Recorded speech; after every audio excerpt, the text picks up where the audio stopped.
I don't know why, but you are watching the Madness Comic Network. Are you mental?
The Madness Comic Network and comic-related madness proudly presents Madness Tuesday Morning Brew.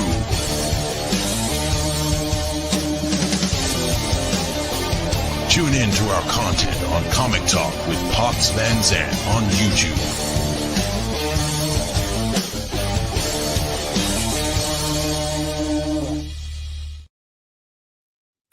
Good morning. It's Tuesday. I have skull coffee this morning. I'm actually really excited for the show today. I feel like it's been longer than a week. I don't know. Time just lost. It had weird meaning last week. It's spring break this week. My kids are off school. We've had like 17,000 birthdays. It's been a lot going on right now. But I'm very excited. I spent some birthday money to get some green coffee beans. I'm going to be roasting my own coffee today at some point. So very excited. The Karen in me is coming out to have some like very, very, I don't know, bougie coffee. Probably going to be so caffeinated, I might lose my mind. Anyway, Path of the Pill Rider is, you had me at skull coffee. That's my I have 3 Yetis, one with my own Scully. Now I have a white one with your Scullies, and then I have an orange one, which I have yet to find different Scullies to put on. So we need Scullies on all the Yetis. That's how it goes, right? Good morning, Zombie. By the way, Zombie and I had a short conversation this morning, but I wanted to show you guys something super exciting. For those of you who are fans of Sad Pancake, um,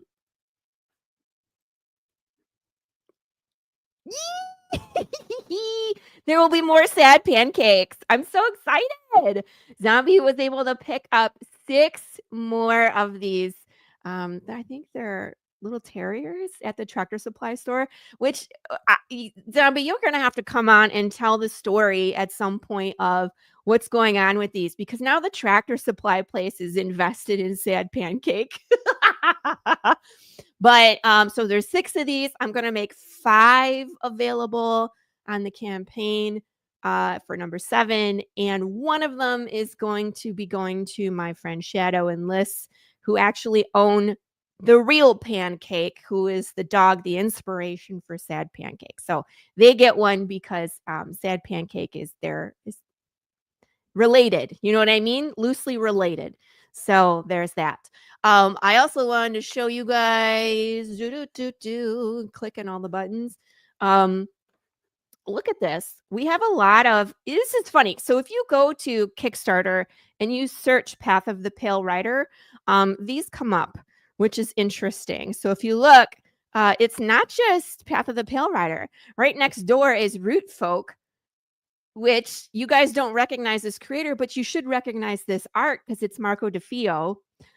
Ripper Gene, which I have nothing to do with, but Jason Turner is a local Texan, so he must be labeled as Dallas, because we're labeled as Dallas as well. And then if you scroll down, you get Avalon, which is Brandon Sirachi, which is, of course, one of my good friends. And you get Carissa Gray, worthy cast.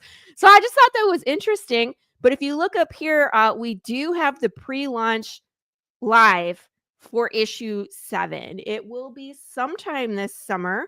I'm going to click in here and get you guys the link if you want to sign up for this.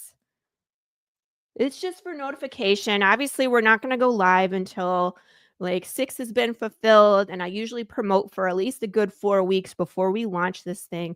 And I have to check with I got to make sure Gilbert, is ready to start and like everybody is on board. And you know what I mean? Like you got to check with the calendars of the people that are involved. You can't just be like, we're going to launch here. Because everybody has a life outside of what we do. So we're just going to make sure like the schedule looks good. And then we will launch this thing. I cannot wait for issue number 7. I know I've been talking about it. This is our 3rd year. So 3 years of talking about issue 7. I can't wait. Anyway, enough about me. Let me bring in my guest today. For those of you who don't know Deece Casillas, what is wrong with you? You should know Deece. Deece, do you want to introduce yourself? What do you do? And yeah, what's up, guys? My name is Deece Casillas. How do you not know me? Yeah. How do you not know Deece? You I'm should the only know. one in the world. Yeah. That's actually not true. There's another Deece Casillas. It is a lady in Spain who does art. She's like a painter. So there's 2 of. Don't get us confused. I know we'll probably easily confuse the 2 of us. Right. She's the fancy Mexican. I'm just the kind you're trying to get rid of. So I am I'm a writer, so stand-up comedian by night. I guess that's my main job, and I am a writer also, and currently creating Kill Stan, my debut series. I don't know if her beard is as glorious as Deece's beard. That would be a little strange. Carrie, I don't think that it shows anything until I get 10. I just turned this on. And so once it gets to 10 people following, then it will tick. It'll show how many people are following once it gets to 10. So I think I had 8. So maybe you're number 9. So yeah. Also, shout out to Carrie. I apologize to her. I owe her a book from the first campaign. She lives in the UK. And supported the first campaign, and we sent her a book, and I did a recent audit on tracking, and it never made it out of the country, was lost. And I'm like, oh great. So that was like months ago. So I realized this yesterday. I messaged her. So Carrie, your book's getting in the mail again this week, and you'll get a copy of Kill Stan in number 1.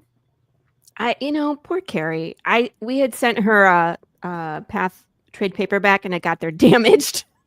Yeah, I can only imagine. I mean, it's got to go over on the Mayflower to get there. Damn, What do you I expect? know. So, So, so for those of you that missed it, Deece's mild-mannered job is a stand-up comedian, and his extracurricular is writing comics. yeah. So, I mean, every adult I ever knew growing up told me both those things weren't worth a shit, and here I am. So, joke's on you, suckers. Uh, Like, how do you even get into stand-up comedy? I know like you and Keith Miller. Keith Miller also does stand-up comedy, but other than that, it's like I never even considered like how do you just decide that you're funny, and like do you try stuff on your family?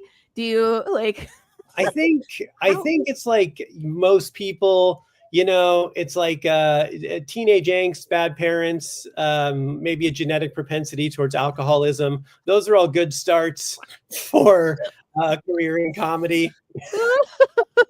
That's pretty much the main three things. If you can do those, you're well on your way to being a stand-up comedian. No, I knew this was going to come up. I was like, with this camera angle, someone's going to mention those long boxes. Oh, there's more on this side. Oh my gosh. And Are you in your garage? This is my studio in the back of my I call it my museum, but Nice. it's my actual sound studio. I'm working on remodeling since we bought this house and getting it so I have an AC that isn't too loud in there. Gotcha. This is all my comic book and stuff and little writer's den. That's about probably 90 some long boxes all full of comics. Oh my gosh. And probably I think it's about almost 3,000 trade paperbacks at this point, and yeah, it's a wild one. I got reading for a long time, and now for people, I'm sorry, I just want to put a caveat in there. Deece and I know each other personally. He is a Texan. We actually met at Dallas Fan Fest in October, and it was weird because I think it was Pops Van Zandt that was like, Deece, go find Laurie because she's going to be there. And I was like, oh, hey, Deece, nice, and we kind of did the friendly thing. And then we were directly next to each other. Then we're like right there. So, like, hey. You get to know each other very fast. Right. So if we sound familiar, it's because we actually know each other and we have met in person a few times. A couple times. So yeah, this is not first time meet. Right. Talking. However, it's the first time for Deece being on the show where I get to pepper him with questions. So I've been hanging on to some of these questions for a while because I knew he was coming on. So and the juicy ones. Deece was like, all right, I want to know. I was like, no, we're going to wait for the show. Find out. You get it on record. You submit to court. No, I like Deece. Let's go. Thank you. Can you have a talk with my mom? Because she's not a fan. What? Of you in general, or what you do? Probably all of the above. No, I'm kidding. We're fine now because she's dead. But I'm kidding. She's not dead. She's just dead to me. Because I'm glass half full. So oh my God. No, where it's I it is Deece. So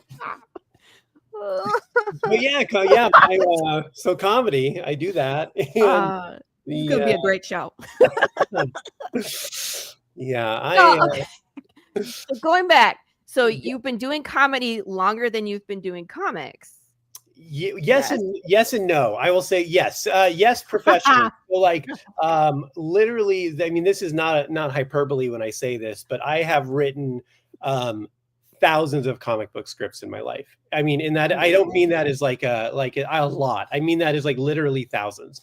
From the time I was very young, if you would have asked me what I wanted to do, if I was being honest and like blue sky scenario, I would have said I want to write comic books. So so I always did, but this comic book is the first one I actually took to completion. And yeah, I've been doing stand-up comedy for 17 years now. Wow. So yeah. You would say professional at this point. I mean, I bought a house off it. I figure that counts. Yeah. Yeah, I have That to can lie, qualify as an actual job. yeah, I have to lie on my taxes about it, so that I feel like that counts as a job. Um, hopefully this comes out after April 16th. Nope. Yeah. Oh shit. That's okay. The IRS doesn't watch my show. The Yeah. NSA, yes, but the IRS, no. Oh, believe it. With my Google search history, Right? yeah, the Yes. NSA, FBI, CIA, and probably Al Qaeda. But I'm on there like, hey, watch this guy for different reasons. Like I don't know about he's Al a fan Qaeda of on my list, but I think all the other ones, yeah, I think we might have the same agent. He's probably like, kill two birds with one stone, get them both. yeah, it's the things Yeah. like So this Google. is my question: why this one? Uh, Why kill Stan and not the 1,000 other comics? What yeah. what was Uh, it? Good question. So that there's a couple reasons. So I had tried to do a couple other comic books over the years, and it just never worked because it was always like find an artist. There was no money involved. It was just like hopefully we can do this, and if we make any money, we'll split it, which never works because there's no No. motivation for the artist, which I totally understand. So no shade on any of the people I tried to work with previously, but when it came time to do this project, I had the time. I kind of had some free time in my schedule and made some more free time. And I looked at everything I had written and wanted to do. And I wanted to do something that wasn't like my magnum opus, that wasn't this long, sprawling story. I wanted it to be self-contained, where it was like, someone could read this in less than 12 issues, a 10-issue series, and be like, beginning, middle, end, complete. They can see my style, see what I'm into, and then I'll, start to tell the bigger stuff later. It was also like a really important story to me. How it came about. I mean, the synopsis of the story basically is a guy wants to end his life, so he decides to do it through vigilantism.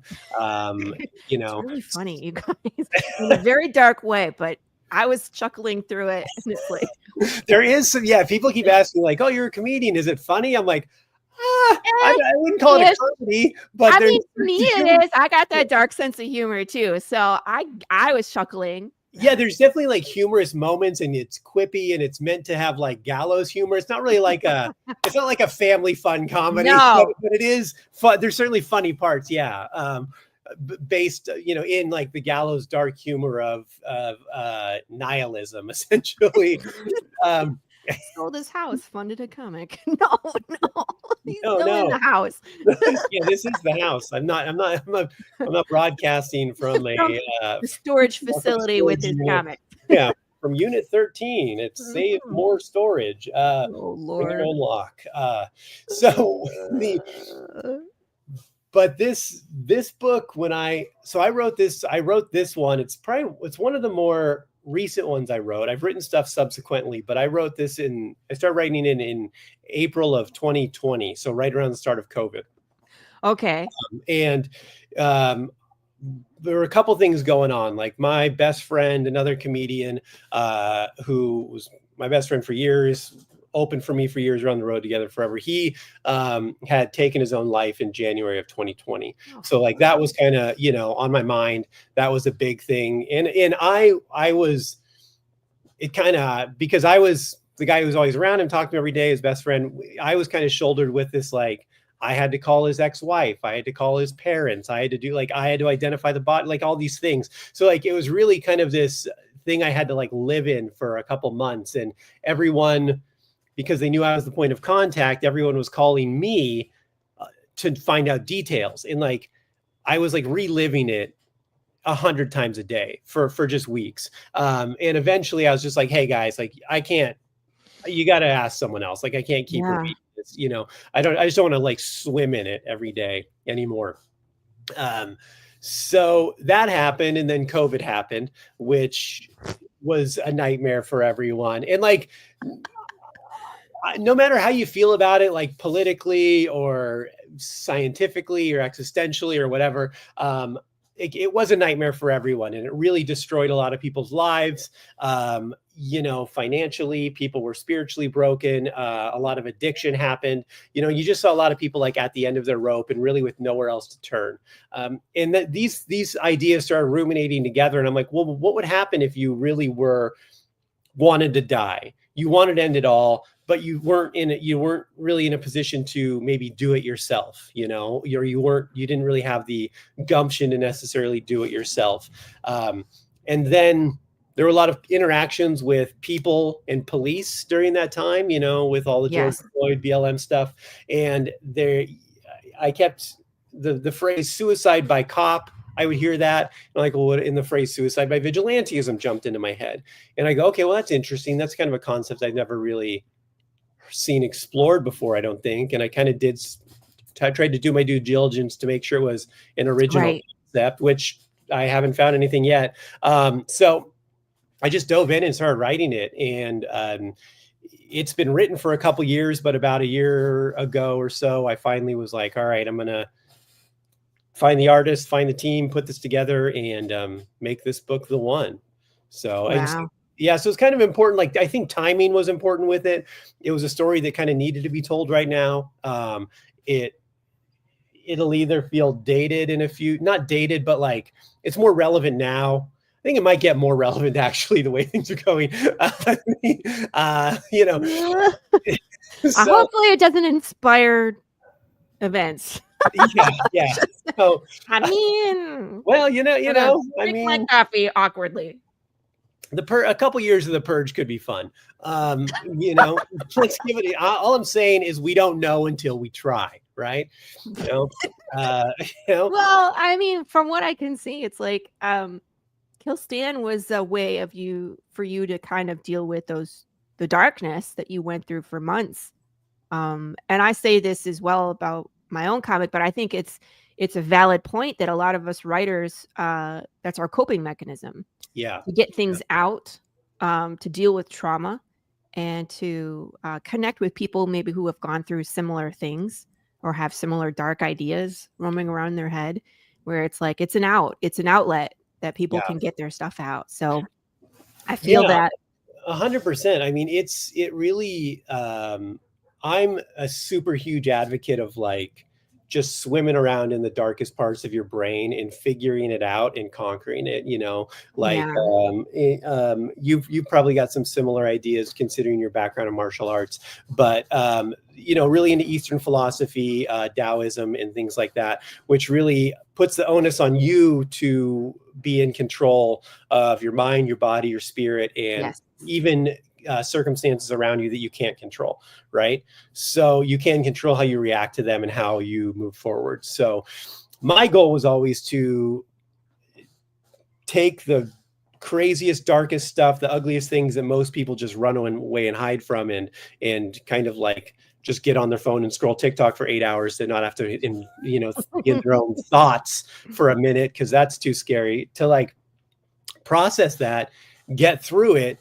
And then once you get to the other side, you're just like infinitely stronger for the rest of your life. And that's kind of what I want to convey in a lot of writing, especially this story, is that it's okay to not be okay.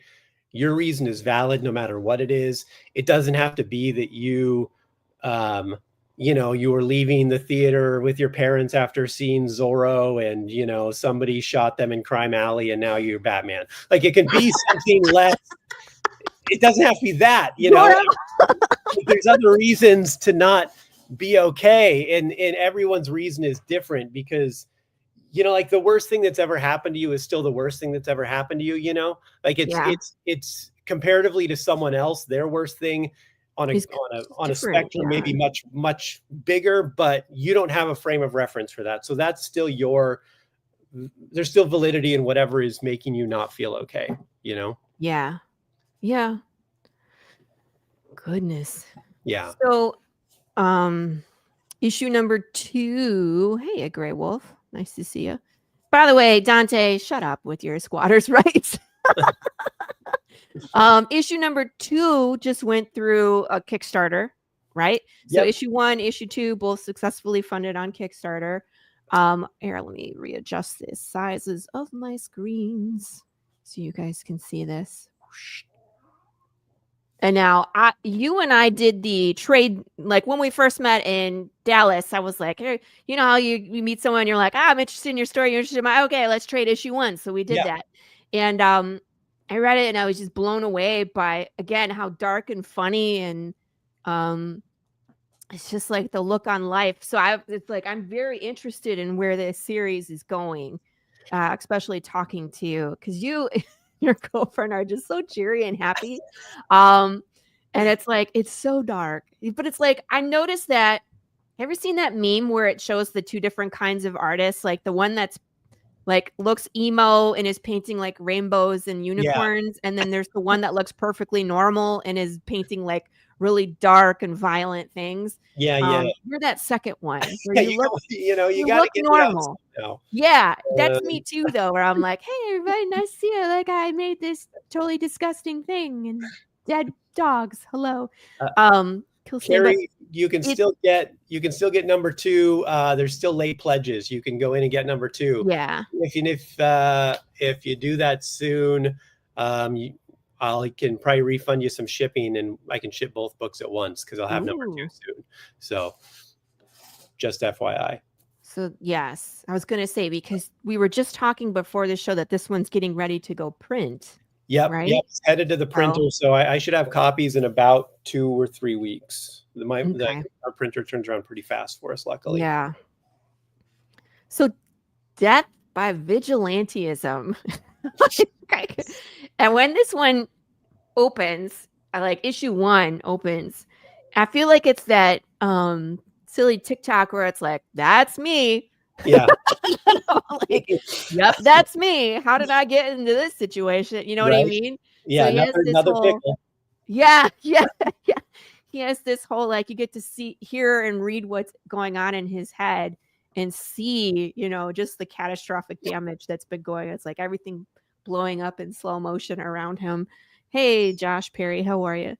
Um, did you always have that intention of like being able to see what's going on in Stan's head? Or how did that, because that's a different way to tell a story where it's like you see the action, but you're hearing like almost, what's it called? It's like Like this narration or internal yeah. monologue. Yeah. So I mean, I've written a lot of books over the years. I've published a couple, like actual novels, and I really, and anytime I write anything, my goal is to write it from a different kind of narrative experience, from a different point of view of the character, from a drastically different character, a drastically different genre. Like I want as an artist to explore different things, so I want it to be unique, and I really enjoy, like I love writing dialogue. And as a person who travels a lot by myself and also thinks a lot to think of jokes and writing stuff, my internal dialogue is sometimes batshit crazy.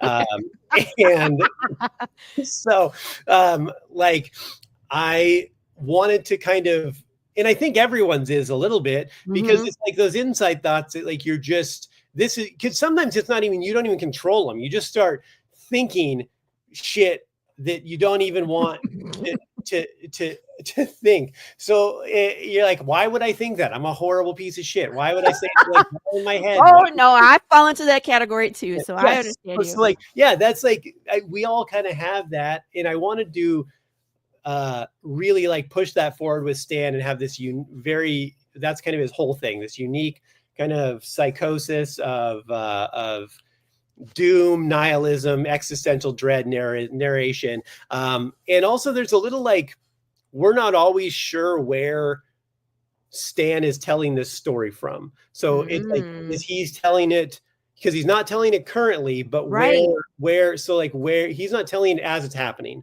essentially. So where is he telling it from, in what state is he in? So there's that part of it too during this that kind of helps carry the story a little bit too. But yeah, I just love writing. Yeah, zombie's one of us. It's a better life. Those other people are lying pieces of shit. Right. Thank you. Thank you. Yeah. So yeah, I just wanted it to I appreciate you noticing that a lot. I've had a couple people say that too, where they can really feel like they get into Stan's character, Yes. into his head, or they feel like they're him. And I wanted that really to be the focus, and I wanted you to be able to empathize and really get into it and move along with him in. And I can almost hear his voice in my head. Now, you know that I come from production, and from what we had talked about, this was supposed to be production, correct? Either a movie or animation. Refresh my memory. This book was no. This was, well, it was originally. I mean, I originally had a deal with a publisher, a comic book publisher. That's it. Which I ended up walking away from to do it independently, because they had some ideas that conflicted with my ideas. And especially this thing that's so personal, and it wouldn't have ended up like this at all. Like, the art would have been so much different. They had an artist that's like a well-known comic book artist, granted older, but he has he's worked on Captain America, Superman, all kinds of stuff, but he's like a bubblier artist, like a more comic Yeah. And I'm like, sunshine, happiness, and skin in the next page. Like, that's not how that's gonna go, guys. Yeah. I mean, I was very specific on like the art, coloring, everything was very like laser specific with my team about how I wanted it to go. And luckily now they're just nailing it. I mean, my artist is basically in my head. The colorist, we went a couple rounds getting the color tone down, and then once he got it, he's just nailing it now. Yeah. Can I point out to the viewers, look at this. This is from issue 1, correct? Where he's like, that's me. And then he goes through the list. He's like, not the doctor, not the nurse lady. I know my parents would like that. Not even this janitor guy. The one on the gurney, that's me. Hopefully for not too much longer. Like, yeah. It's I think it's and originally this page, the That's Me page. Yeah. That was the first page, and I'd written the entire book was done, and then I read it and I'm like, this needs another first page. Yeah. So I went back and put that first page, now that you see the that's right above it, those 4 panels. That's for number 2. Yeah, I was like, the number 1 is different. Right, number 1, it's a different, but that second page is the same on both issues. And so I just, that's interesting. Yep. So we kind of snap back to this. Okay, we're back here again. So tell us again. He's like reminding the reader, like, yeah, but if he's actively dying and he's like reliving his life, you know what I mean? Where they say like your life flashes before your eyes. And I could see how it might jump around. And then you still need to remind people, okay, this is where we really are in time. Yeah. But all this other stuff that you see in the comic is like, this is what's been going on. So I love that you mentioned that, because it's like, I got that, but I didn't really get it until you said it, where it's like, you don't really know where he is and what all has happened when you see this page. Exactly. Like, oh, that's so good, because there's more. Yep, there's more. See, stuff's yet to come. He's like, well, that's future me anyway. Oh no. You'll have to read the first issue to find out about this arm. This is something I think that Stan and Jude St. Clair, my character, have in common. They are abnormally lucky. Good luck, bad luck. It doesn't. Yeah. It's just a bunch of like the real good or real bad happens to this character, and there's like no in between. Yeah, sounds like whoever's writing these characters are real assholes. Should be nicer to their creations. Yeah, no, it's more exciting when they do shit like this. Fall out of windows. Yeah. I don't want to watch a tea party for 24 pages. Yeah, who wants to do that? Yeah. Tea And party. then he had a day off and he just relaxed. He went You to the know, I sauna. wrote a tea party Yeah. into my next issue. I'm just kidding. Oh, bless you. Hey. So, I can't recall. Did you explain this mask in issue 1, or are we still waiting to get the explanation of this mask? We get the explanation later in Okay. the Because series. I was like, I don't think we got there unless I completely missed it, which sometimes happens. But No, I'm it's like, "Oh, essentially, and I kind of talk about it, and there's like a synopsis that briefly mentions it on the page on the Kickstarter pages. But essentially, it's just like a Halloween mask that he bought to wear. So there's some backstory to it, and there's some symbolism to it. If you want to oh, I'm sure. ruminate on it enough, once you read the whole thing, there's some the mask is called the Demon King mask. That's what it's labeled as on like the packaging. Yeah. Like the ghost face mask, so this is called like the Demon King mask. And that's what they start calling him, is the Demon King, because of the mask and how he's just been slashing people up everywhere. So there is some symbolism of that, of like trying to conquer your demons and be the king of and rule your demons instead of your demons you, and things like that. So there's metaphors compounded into that also. Yes. I was going to say, I know this wasn't just a silly decision. This had thought behind it, obviously, because it's the look behind the character. But I figure with all the what he's going through, that there was meaning. So thank you for explaining that. And I kind of wanted it to be like simple, but also have like a strikingly iconic look, like very noticeable, So yeah, very symbolic. So again, like on the cover, it's like you can just see this one right here on the right, this variant right here for issue 1, and it's like we already know who it is. So yeah, you know what I mean? That's awesome. I'm a big fan of this main cover for 2, just with the arm out. That's super cool. It's thank you. very simple but powerful, right? And that's so I do the main. I did the You did main cover for number 1, and I did all the covers for number 2. You But did? yeah, those are That? so yeah. I'm going to be doing all the main covers, at least for the book, and they're all going to be this black and red, like really stark, striking. Yeah. So all the main covers will have that same theme, just different images. And then I'm going to do some of the variant covers, but I have some other artists who are going to be doing some variant covers for me too. He's carrying a bag of body parts. Yeah. I was like, okay. Yeah. I want to do this kind of crazy, like kind of street art, graffiti style cover. Like, who's in the bag? Yeah. Yeah. Not what's in the bag. Yeah, maybe a couple people. Yeah. A little bit of George, a little bit of Nick. Mix and match. That's awesome. Yeah, man, congratulations, on getting 2 Kickstarters done. That's incredible. And I mean, like in this day and age, it's been difficult for a lot of creators to have their projects out there. They're struggling. So this, I mean, looks great. You exceeded your goal. 45 backers, that's nothing to sneeze about. So I look forward to watching this grow, man.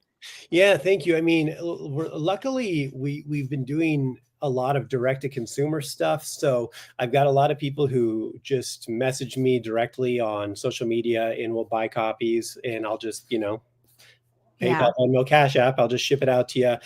We also have a store on our website, inferno.earth. And then we've got, I think we're in about like 10 shops now. Cool. So we've got, and a lot of them are doing really well with sales for them. So that's been nice that's been very helpful too. The markup isn't as good on them that way, but it's all about numbers getting in people's hands, that's fine with me. Mm-hmm. So, well, I mean, that's the goal. I mean, like for those of us creators that go to a store and pitch your book to the store owner, they still have to make money off of it too, and it's hard when printing goes up. Yeah. and then, the margin gets slimmer and slimmer. But the goal is to get in front of more people so that way they come and support the Kickstarter the next time and get the exclusives and get the first prints and stuff like that. That's the goal. Yeah, So 100%. And I think it's it's slowly working. I mean, it's building. We've got a lot of people, hitting us up asking when number 2 is coming out.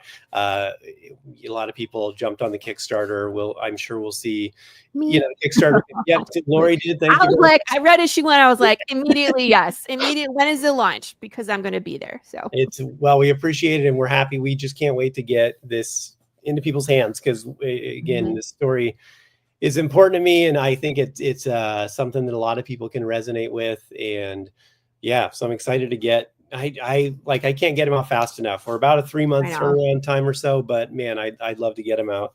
If I could financially motivate my, if this book gets bigger and I'm making more money, all it's going to do is go to paying my artist more so he can do this on a monthly basis. That's like, I'm not going to make more money off of it. My artist is. Right. I mean, that's how it ask Carissa Grant about that. Yeah. Like I'd rather take less and get more of my product out there faster. So yeah. And I mean, that's kind of, it is okay. First of all, it is okay if you make money off of this. I don't, like a lot of people creators have this thing of saying like, I'm not interested in making money, but it is okay if you make money, people. If you are a creator and you make a few extra bucks on your creation, why the heck not? Yeah. But a lot of us are like, I just want the story out. I want people to read it. I want people to know what happens next. And I feel like, I don't know about you, but I always feel like there's a boot waiting to drop that's going to stop everything. Yeah. I don't know what it is. But I always feel like there's something out there that'll be like, okay, you can't make comics anymore. So yeah, well, it's just, out.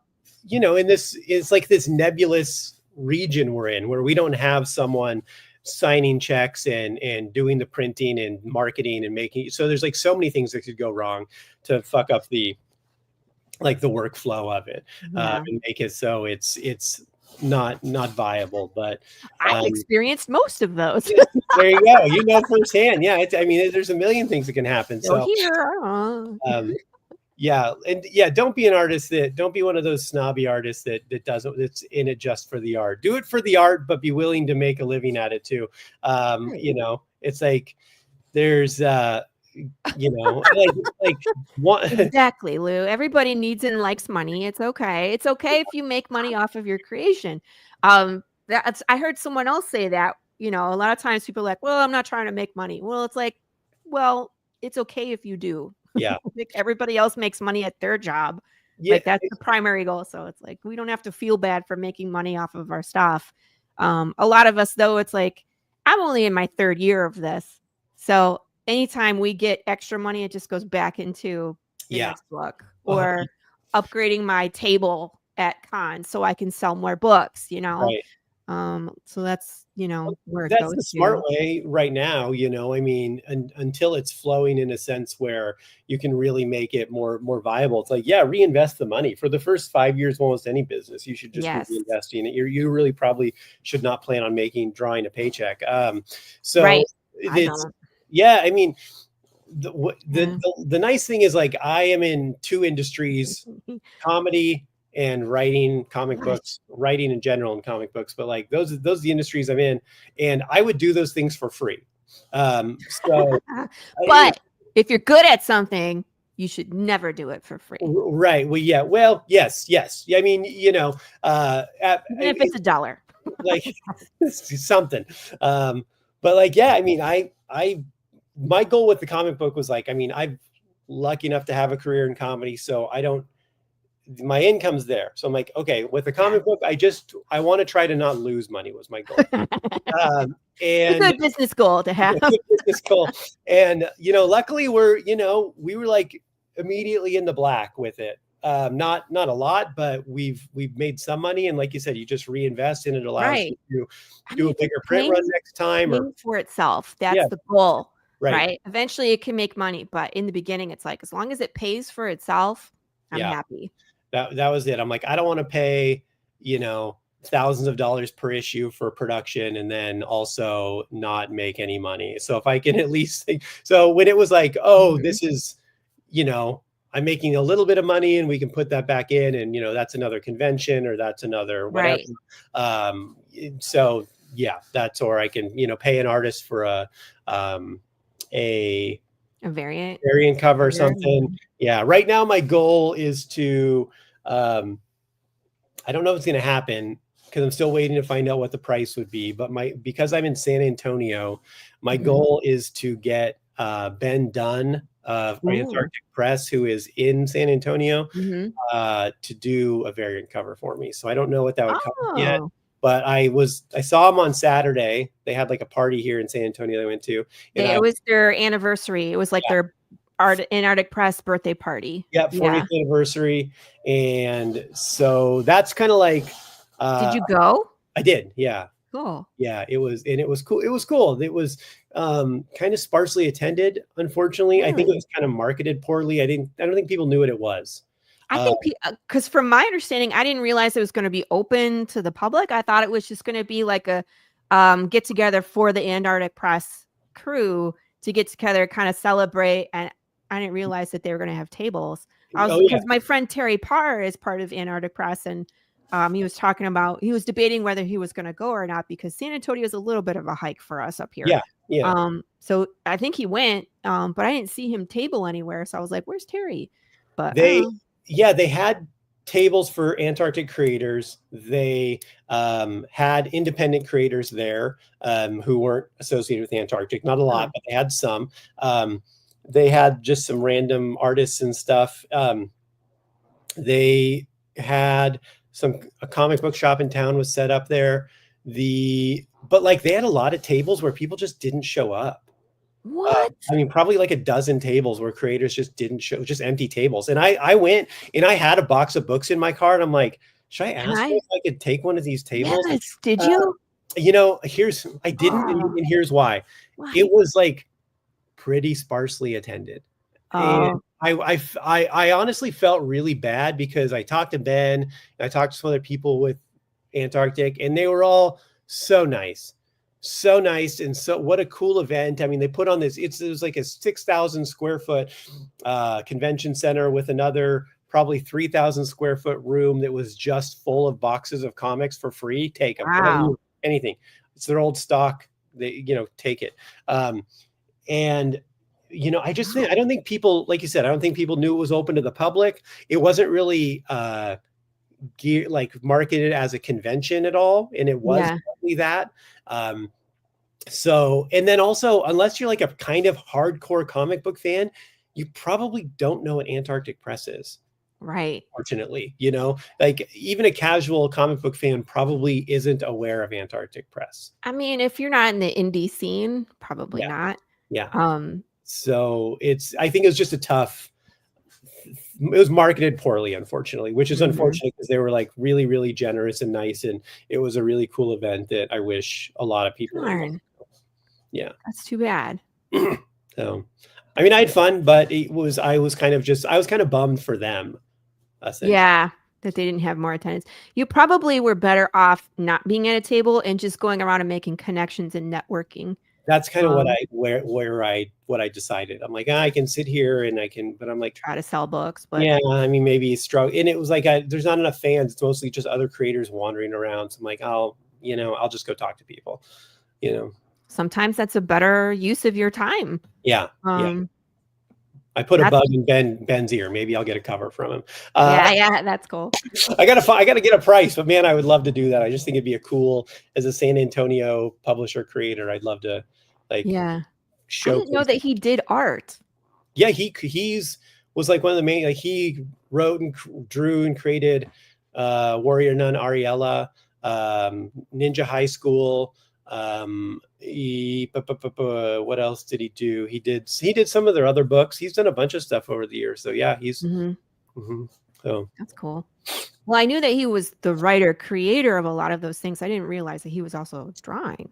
yeah, it's very very That's cool. manga inspired Mhm. style, and yeah. So I mean, he wrote a bunch of stuff after he wasn't drawing it anymore, but he definitely drew a ton of stuff. He's a super nice guy too. Are you familiar with Terry Williams? The name sounds familiar. I don't know He if I. runs a podcast called Beyond the Bubbles, I Oh, believe is it's he in called. Dallas? He is. Yeah, I do know Terry. I've been on that show. I was just talking Yeah. the other day about his show he's running in Frisco coming up. Yes. Are you going? I think so. Yeah, I think I'm gonna Yes, go. I was going to mention that to you after the show. I was like, hey, by the way, Terry Williams is doing a 1-day show in Frisco. I know Yeah, it's a little bit of a hike for you, though, but I'm I'm trying going to to be there. I'm trying to coordinate it because I'll be coming back from the Northwest, so I'm trying to make sure days Yeah, or doggy daycare is going to line up. But I think gotcha. it'll be okay. That's North Texas Comic Con, I believe, for everybody that is interested. It's going to be at the Frisco Convention Center on May 17th. It's just a Yeah, 1-day show. I will be there for sure. Hopefully, Deece will be there. I think Marco DeFio signed up for it as well. Some of the charter people might show up if they are free. But yeah, that sounds like fun. yeah, Terry's a nice guy. yeah, And yeah. that's where I met Ben Dunn, was on Terry's show. Ben was there and I Oh, sat okay. right next to him and I was like, hi. And he was like, I'm Ben Dunn. I'm like, okay. Had no idea who he Yeah, was. I was like, nice to meet you, yeah. Ben. And then Ben they were Dunn? like, oh, he did this and Warrior Nun in books. And I was like, oh, okay. Yeah, that's Nice something. to meet you. He Stay he cool is for it. very, very, Very very nice. nice. I mean, just willing to talk to anyone, and I mean, sign any book you want. No, doesn't charge for signatures. Apparently he's never charged for a signature ever, and it Really? just couldn't be more generous. So like I just yeah, I kind of felt bad that they didn't have a bigger thing, but yeah. Anyway, So you and I saw each other in Texoma. So you went all the way up to Oklahoma, man. yeah. What else besides the first one do you plan on going to this year? I'm just curious. Let's see. I'm doing a show in Odessa. I'm doing a show in Beaumont. There's a big convention here in San Antonio this weekend. It's Oh, not like a dedicated comic book show. It's this group called Kings of Horror that puts on these collectors events around ooh, San Antonio. And I do their events about once a month or every 6 weeks. And I do really well at them. And then they usually that's are great. they're usually just Saturday, Sundays at like this mall, but they're doing like a big 3-day event at a convention center. And so the guy gave me a deal on a table for that. So I'm going to go do that. I'm the only independent comic creator there ever. So I always do really well. I've told a ton of people, I'm like, you guys should look into these shows, because it's like, you gotta work it a little, but it's worth it. I mean, That's in San Antonio. yeah, I sell a ton of books at these. So Gilbert, if you're listening, you should check that out because yeah, Gilbert is in San Antonio as well. My artist. I think I might have mentioned it to him last time I saw him, but Okay. I'm supposed to see him again this Sunday. Actually, he's coming to a show of mine. So Yay! I'm so jealous. He's like, I'm the one that kind of helped set that up. And I was like, I would love to go see you do I know. comedy. I just need someone to create some teleportation device. I don't care if it's rickety, I will still go. Well, I might be missing an arm. I will still show up. yeah, you come out with come backwards like in Spaceballs. Hey man, it's worth it. The good news is, if I do that show in Frisco on the 17th, I will likely be doing a show the night before somewhere in the Dallas area. So I'm probably going to set it up where I do a show somewhere around the area and then do the show in Frisco on Saturday. So that's what I'm trying to do. So I will let you know. Yes. Yeah. We'll find a babysitter. The kids can go over to grandma's. There you I go. will come. You don't bring them to the show. Don't bring the kids to the show. No. Not family friendly. Nah, not in the slightest. I also think it's funny. Gilbert just said, I used to do Kings of Horror. So he's watching. Oh yeah. Thanks, Gilbert. Yeah, there's it's mostly toys and like collectible crap and horror related stuff. There's like maybe 2 to 3 people that actually bring any like long boxes of comic books, but I'm the only independent creator for sure. Yeah. And I mean, I'll go on a weekend, like a Saturday, Sunday, from like 11 to 6 or 11 to 5, whatever it is. And in 2 days, it's 10 minutes from my house, and I'll sell I'll sell 60 plus books in a weekend, you know? Wow, So that's it's like, great. yeah, it's like, why not? And the table fees low. I think it's only like $150 for the weekend. So I That's you know, great. Any Austin shows? Do you do any Austin shows? Lou's in mm, Texas as well. yeah, I've done some stuff in Austin. I don't have anything coming up. I'll be honest with you. I have not loved any of the things I've done in Austin. I have this feeling that like Austin's there's too much going on. There's too much art in Austin. Yeah. Where like Too much people, competition. yeah, people just have too many options. So there's no one's really that committed to. I feel like there's too much art, and everyone wants to pretend like they're artsy, but none of them really are. So, so Fakers. yeah. Whereas in like San Antonio or these other places, I found that you really get people who are like, we love comic books, you know, like we love comic books. So they come out for it. Cool. So Lou Pans, Pons, I do the only Austin show I really do is I do Yes. I do something called Mex Americon every year in Oh. San Antonio or in Austin, and it's a Latino-based creator event for any arts. So I do that, and that's a lot of fun. When are you getting up to Mid-Atlantic area? Mid-Atlantic area. First of all, I have a GED. Now. Don't talk to me like that. You're gonna have to tell me what Mid-Atlantic is. I don't know. Fucking, you tell me when. Not to be like I that. don't know when. How do I even get to Atlantis? I don't have a submarine. Atlantis. What do I know? I don't know what the hell. I'm supposed to talk to Namor or Ariel to get something. We just drop you in the ocean. You can do some stand-up, swim up. There's Gilbert. I was going to say, ask your questions in the chat, Gilbert. You're texting me, and I'm trying to multitask. I can't do that right now. So I heard about Mex American. What's the other one you want to know about? The ENEX? ENXT? What's that one? Mex American's great. I highly suggest it, Gilbert. As for the Mid-Atlantic thing, I don't know. I've looked at stuff. If you want a book, message me. But like, to be honest with you, I looked at Baltimore this year. I looked at North Charlotte. I looked at a couple things, and it just for the cost of like going out there, I'm like, I can find a local con and not spend thousands of dollars to get out there. And like, I'm not getting my book to people in Baltimore, but I'm selling just as many books and my overhead's way lower. So and you guys, it's hard when like Deece has one book. He's going on 2 books. You know what I mean? When you spend $1,000 to fly out, ship all your stuff, get a table, have a hotel for the weekend, it's hard to make your money back. So yeah, it's like, yes, you're getting your books to new people, but oh my gosh, that's a huge expense to ask of a creator.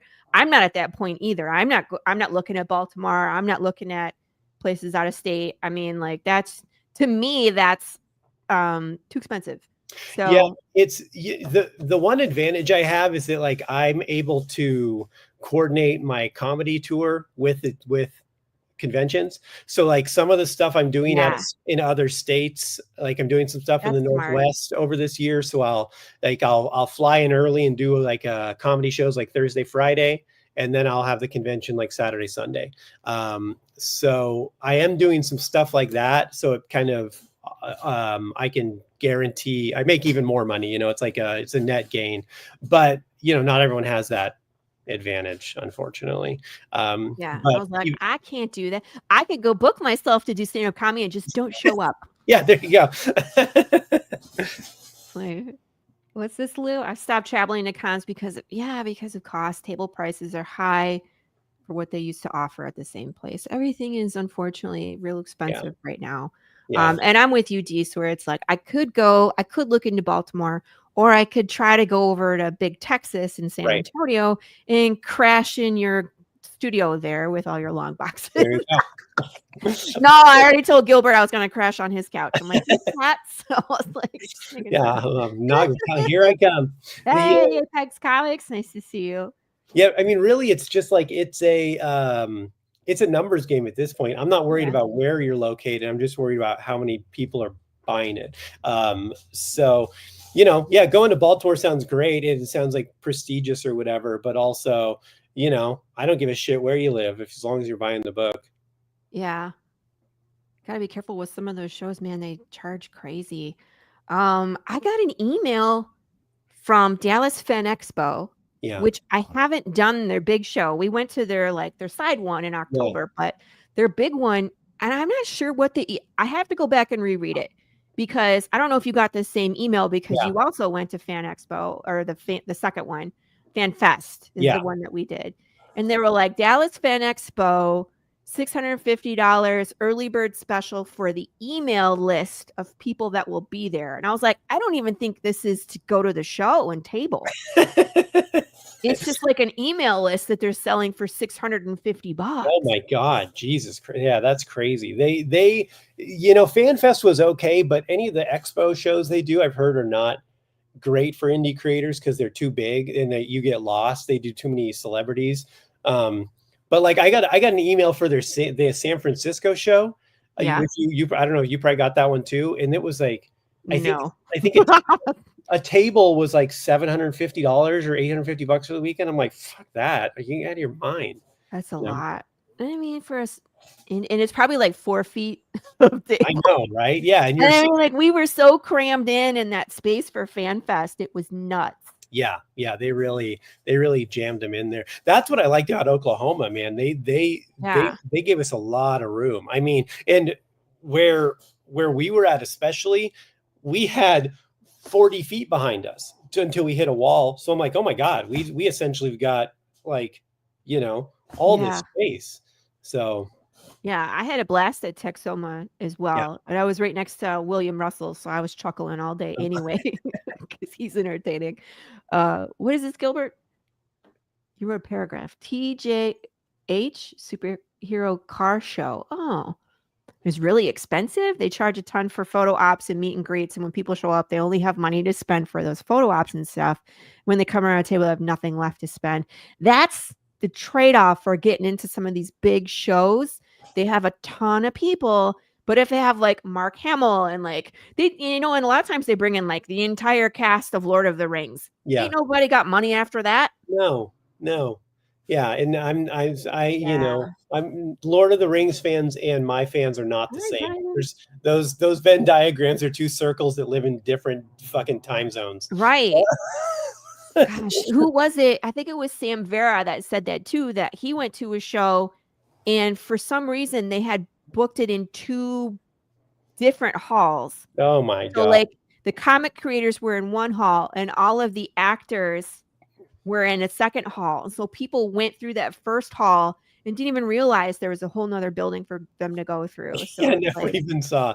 Yeah, that's terrible. That's the thing. You got to weigh. It's such a gamble, and that's why I've been doing some of these smaller shows. Like this thing in Odessa I'm going to do. There's a show in Beaumont I'm doing in October. It's their 7th year, but it's a smaller show. But I mean, it's 3.5 hours away, and it's $100 for the table for the weekend.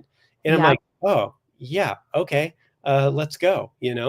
Yes. Did you do Cowtown last year? I didn't. I think it's mentioned it to me, but I think it was too late by the time I was able to hop on, get a hold of it. I would like. They're not doing Cowtown this year. But there's another one. I'll send you the link because they just opened up tables. It's again in Oklahoma. Red River Comic-Con, I want to say. Gilbert, I don't know if you're listening. Is that the one in Ardmore, Oklahoma? I want to say. That. I think I got an email from that. Yeah. That's the same people that do Cowtown are participating in that one. But it's just in different location. We were at Dickies Arena last year and it was just a terrible experience. Ask Gilbert. Oh. Yeah. It was bad. Apex. I would only promote comics. I would only promote at comics only conventions less expensive. Yeah. There's that too. And if you see a customer with $1,000 VIP pass, I guess they aren't buying anything else. Oh my God. Can you imagine? Yeah. Red River. I did. Yep. Red River Comic. Yeah. I want to say in September. So that's going to take the place of Cowtown. So I'm going to go do that one. It's like an hour and a half from where I am. Gilbert, if you want to crash in the guest room, you and Karina are welcome to come crash at our house, so it's not that far of a drive. What's this? It's all about the ROI. I guess I'll have to find you when I'm in Texas this summer. Yeah. When are you coming, Chris? Gosh, Texas is such a giant place, though. I feel like, God, it's like there's a ton of creators here, but you may or may not see us. yeah, there's in the, I mean, yeah, trying to get across the state from Beaumont to El Paso, you got a long haul. So yeah, someone's like, "Oh, I'm gonna be in El Paso." I was like, "I won't see you." I will wave as your plane goes over. Bye. Yeah, there was a convention in El Paso I found a couple months ago that I looked at going to, but I'm like, I fucking don't want to go to. I hate that drive to El Paso. It's like, it's the worst. I used to have to go to Las Cruces every other month because I ran a show out there. And my God, you get out on that 10 West and it's just like, forever. Yeah, no thanks. Ardmore is cool. Oh, you've been there? The Chickasaw Reservation is near there. I went down there to do some hiking when I was stationed at Vance Air Force Base. Oh, in Enid, 80 to 82. Gray Wolf is old. All right, Gray Wolf. You just dated yourself there. Ardmore is probably a lot different now, I would say, since then. I would imagine, probably. It could still be the same. You never know. 43 years, probably. It might have changed a little bit.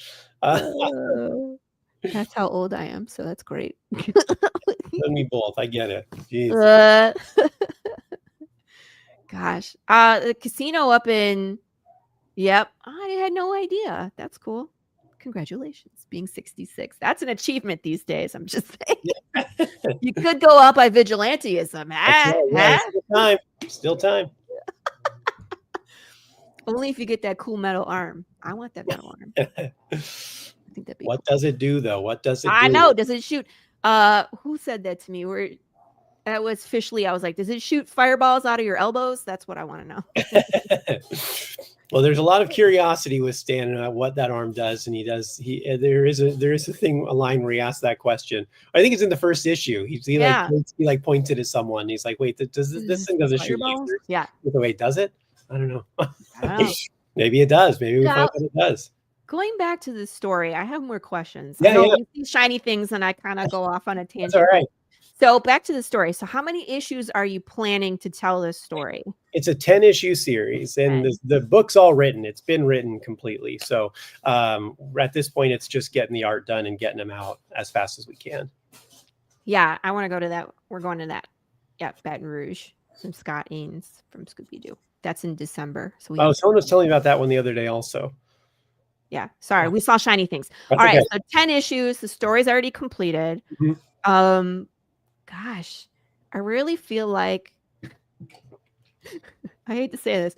South Park, you know how at the end of the first season, like every issue freaking Kenny dies? Yeah. I'm like, are we going to get something like that where it's like at the end of every issue, it's like, he's dead again. Is he dead or is he alive? What's happening?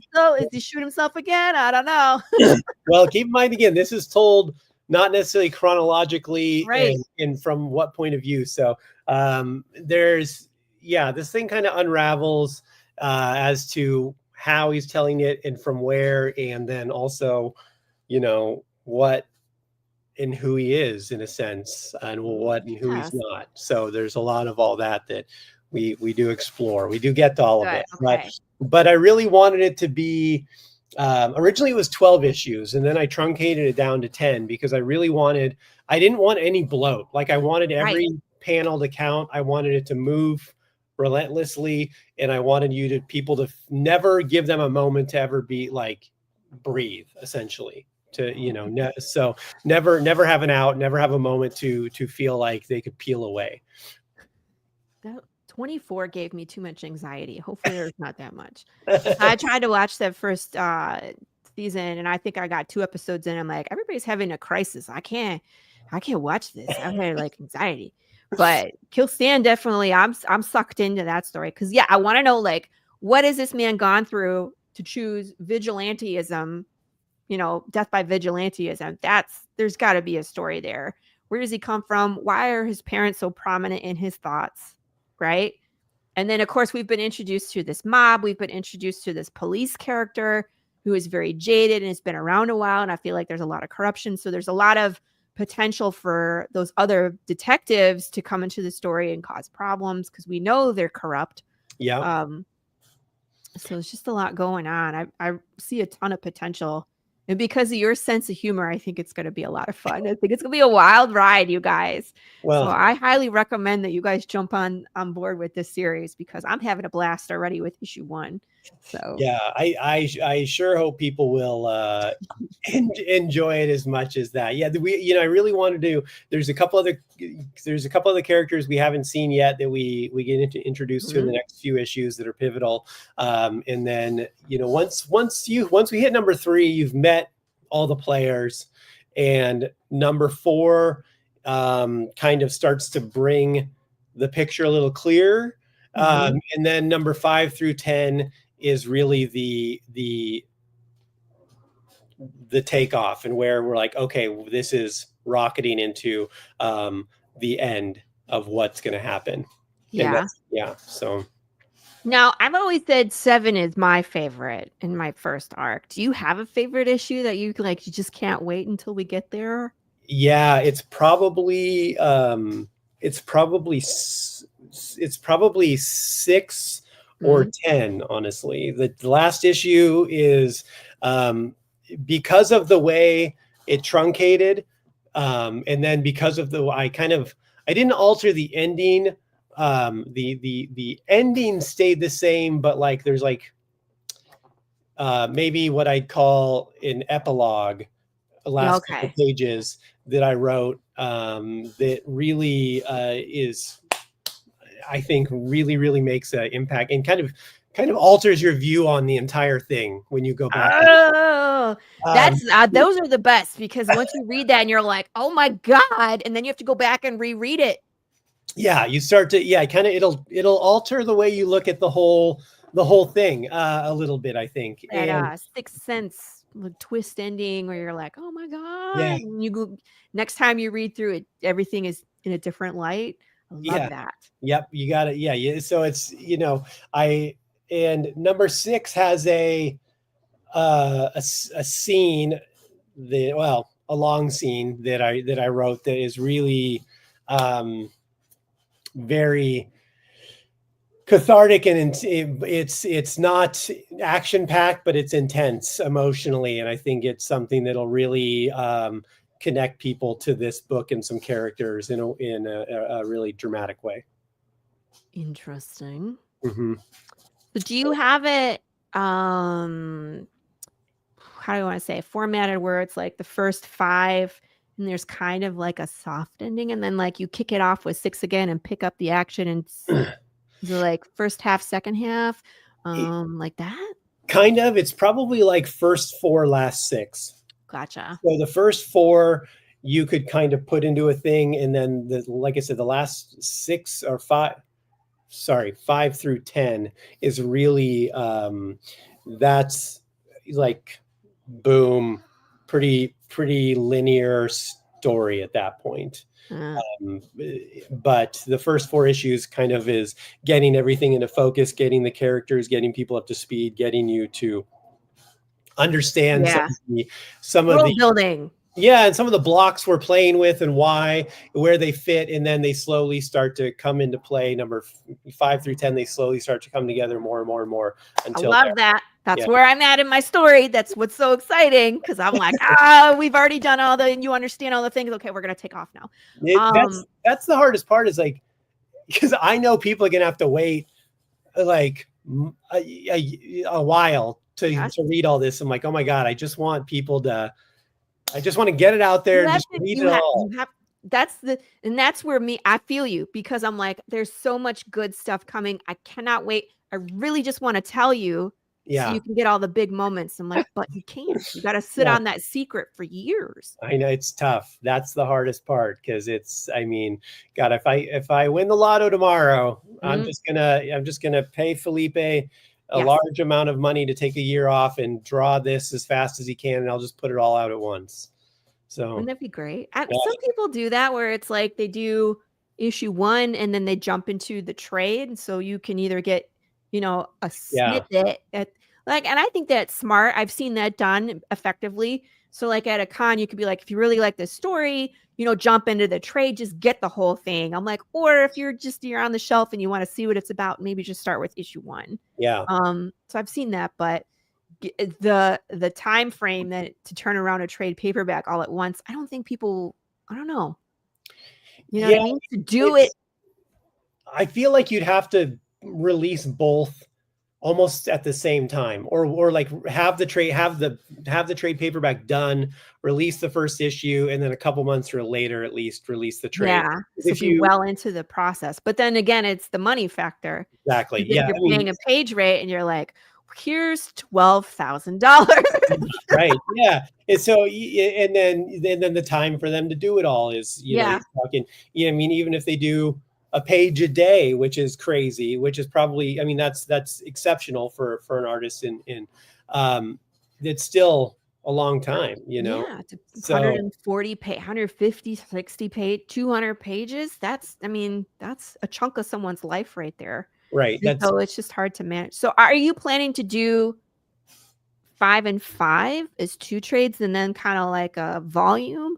Or do you plan on just waiting until 10 and drop the trade after I'll you do single issues? so I'm probably gonna do I'm gonna do a trade paper, a couple versions of the trade paperback. So once I get to, I don't know if I'm gonna do it after 4 or 5. I'll have to look at 5 Yeah, and see how the exact of it, and see if I want to do 5 and 5 or if I do 4 and 6.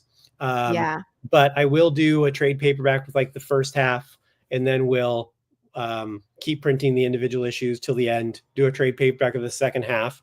And then probably around the time I launch my next series, I will do a full 10 issue version of Kill Stand. Those, that's those will launch. awesome. Yeah. I So, feel you, I'm like, I'm gonna be 92 and Deece and I will be sitting next to each other at Texas Fan Fest. yeah. I'm 92, shut up and buy it? Um, we're just gonna be doing this con thing forever Oh, because comics. But, love it. so I love that idea. And then you mentioned your next series, Mhm. Mm. which is Well, so that is a little bit of TBD, to be honest with you. Oh, I was hoping to get an exclusive. So here's the thing. I could tell you ideas. I've got a couple I'm choosing from, because I have a few I've written. A I'm few. trying to decide which one I want to do next. Yeah. And which one's the one that I want to be the next book that comes out. Honestly, when it comes to the time that I can do it, it's not really time of like writing it, because these things are written, Written, yeah. mostly written. If I were to be like, I'm going to do this book, I've got X amount of issues written, and I've got a skeleton out for X more. I just got to start going. But I think it'll be a decision of like, when I'm able to do it, what do I think is the best fit for the time. Yes. So there's, because every book I've got these ones that are high on the priority list are all very different. So it's just deciding which one I think will be the best fit for the fans, fit for the current time to drop it in, what's relevant, and what I'm most inspired by. But there's ideally, as things keep getting better and I can just start I mean, the blue sky scenario is I can start doing a couple books at once, Yeah. and just start having like 2 to 4 books coming out a month, or every couple months, or like at least 1 book a month of different series, cycling through like Kill Stand, then this book, then this book, then Kill Stand again. Yeah. So that's There's a few creators that I know that do that, like John Westhoff, Travis Gibbs, and there's a ton of them. I have respect for all those people because I feel like I spend so much time on Path of the Pale Rider that adding a whole nother series in there would break my brain. I don't yeah. know. Like I said, this is what I love this so much that I would do it for free. That it's not, I mean, there's the tedious parts like building the Kickstarter and the promotion and that just is not as much fun. But man, that reward of creating and getting it out Yeah. between the pages is just amazing. But yeah, there's a couple books, not a couple. There's 100 books I want to do, but there's about 6 that are real high on the priority list, and then there's a couple. I'm looking at starting to do an anthology through Inferno, where we'll do about a couple a year, like 40 pages, but it won't all be my material. I'll pick and choose from other creators, and then I'll have a story or two in there. Yeah, there you go. See, yeah, I just want to like showcase my work with like kind of like a heavy metal type book with less porn, or more porn depending on the issue. I'm not saying none. Let's not go like crazy, but but just these. I just want to be I want to cultivate like a certain style of story, more character driven stuff. It just has to represent. It's got to be specific to what I'm looking for. So it won't be like open. It'll, we'll look at submissions and be like, have like a theme. Yeah. And like this work, we like this. It may not fit for this issue, but we'll bump it to next issue. And, just kind of, So that's another goal I want to do, because I have some smaller stories I want to tell, and not necessarily that I want to make into like a series. And But, sorry, excuse me. Trying not to sneeze. It didn't work. It's good. It's still there. But I'll see if it'll just stay. Oh man. Yeah. It's that time of year in Texas. Oh Lord. That dust storm was crazy too. We had 2 of them. Oh, right? Yeah. Well, we had, last week we had crazy like 50, 60 mile an hour gusts and all kinds of stuff. So, and some tornado went over north of San Antonio, I guess. So yeah, it was like right in between us. Yeah. Yeah. I was worried. There was one day, I was supposed to take my kid just for her annual checkup. And it was like, storm could come, it might not. But it was like right at the time we were supposed to be at the pediatrician. They're like, could have large hail, maybe not. Like, go park in the parking lot, just get destroyed. So I was like, just, keeping an eye on the weather. I was going to call him and be like, so what do you do if, it's the apocalypse? Do I still bring my kid in? Am I allowed to cancel on a right? I'm like, are you going to charge me a cancellation fee if there's a tornado ripping up your building? Right.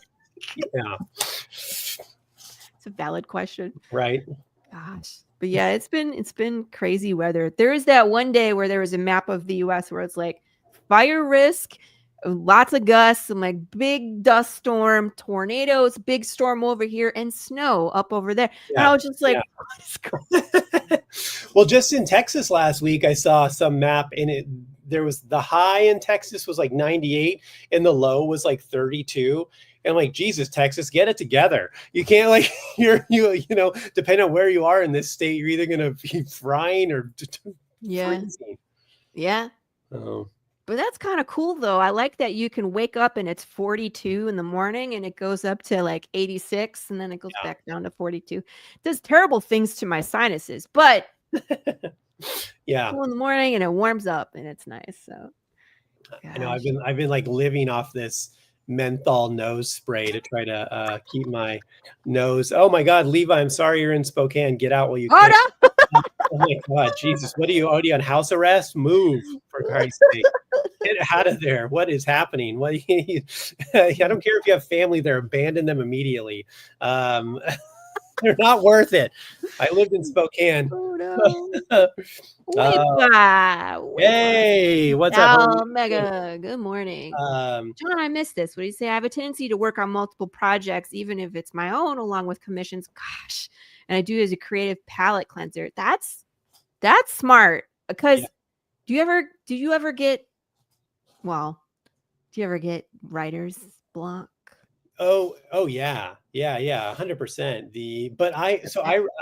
I'm try to go on a walk every day in the middle of the day, and I don't bring any headphones or anything. Yeah. So I just force myself to process my thoughts. And that helps me just declutter a lot. And I'll start talking about things and in my head and or out loud, because I look like a psycho probably for the I was night. gonna say, my solution to that is to put one headphone in and just don't turn it on, because that Oh, way you can be like, "I'm on the phone," you know oh, what I mean? sure. Because I do that too, where I walk around, I talk to myself, and people look at me like, and I'm just like, I point to it. Yeah, I'm like, yeah. You forgot to put a headphone in. You're just pointing to your you're just head. pointing to your ear, like, "I'm not Yeah, yes. crazy. Hey, put I'm a not chip in my crazy," brain. and like saying things out loud that Stan would say, and I was just Yeah, like, yeah. "Whoa, Oh, like, oh they're man, gonna call the cops on you." yeah. But I mean, yeah, that's or when I'm driving like on the road for comedy, if I'm driving in between gigs, I don't turn any music on. I just think and talk out loud. Do you And do the dialogue out loud? oh yeah, Yeah, 100%. okay, good. Yeah, Me absolutely. too. And I will get a lot, I'll process a lot that way, and I'll start thinking about things. And it may not be the story I want to write or like, but it helps my mind just get loose and start talking and thinking about ideas. And maybe I think about something that's good for comedy and I start writing jokes, or maybe I think of a new story, or maybe I think of something I want to add to an old story or whatever. Oh, But that's it interesting. just gets my mind moving again, you know. I think too many people always need, It because they're like afraid of their own head, so Yes, they need sound and something distracting them all day, and that really inhibits your creativity from moving. I agree. I think that's a thing with our kids, my kids, especially where they're like, "I'm bored." They don't know how to be Yeah, creative. yeah, A lot of times I took away iPads, gone. We took that away because they were abusing them. And so yeah, now no more iPad. They can watch TV like a normal child for an hour, maybe 2, and then they have to go outside. yeah. You Go got to get. outside. Yeah, yeah. You gotta know that you could get abducted. You gotta, there's gotta be a little risk of like, I might get taken today in your life to really get your shit together as a kid. Please. No. They're in the backyard with a big fence. So, they, And if they're in the front yard, they are supervised. But that is the hard part these days is like you have to keep an eye on these children at all times. It's yeah, nuts. So they're like, we want to go play basketball in the driveway. And I'm like, I'm going out.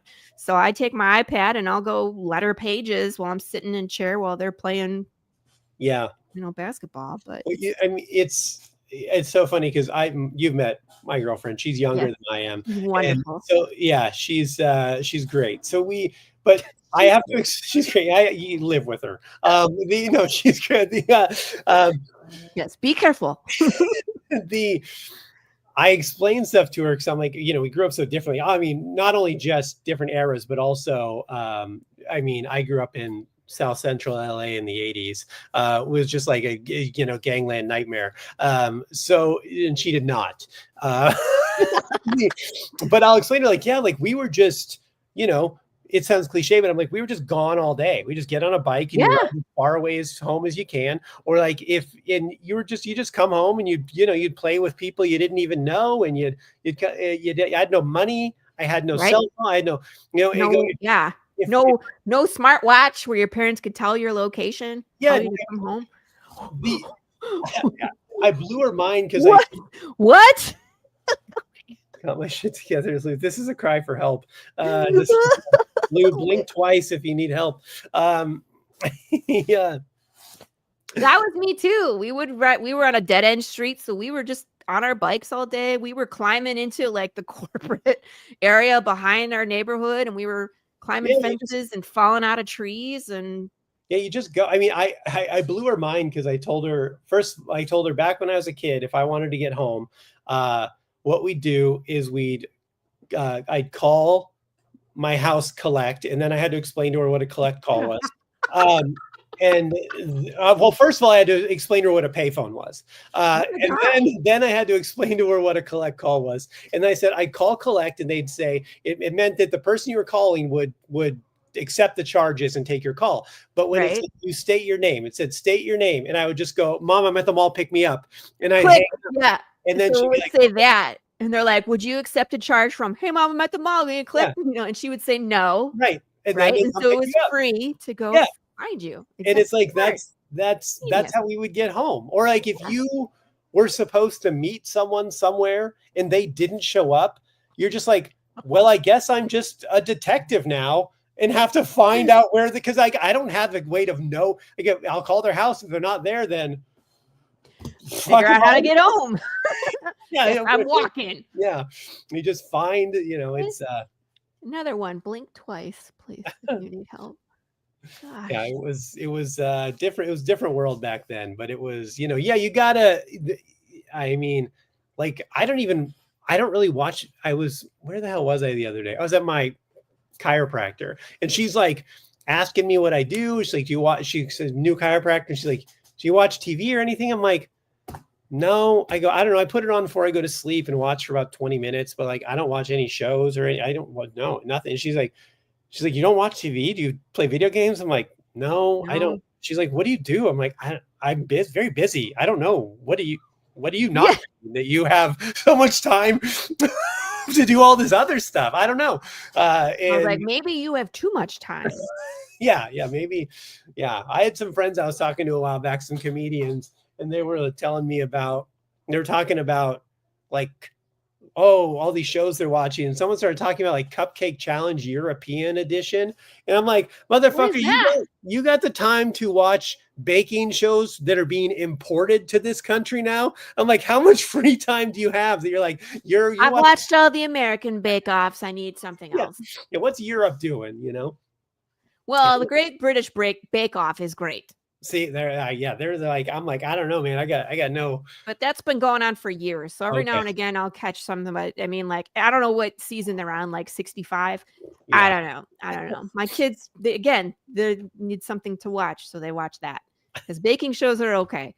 But same thing. Like, people are like, "Did you see this movie?" I'm like, "No." Yeah. Like, you see that movie? I'm like, "No."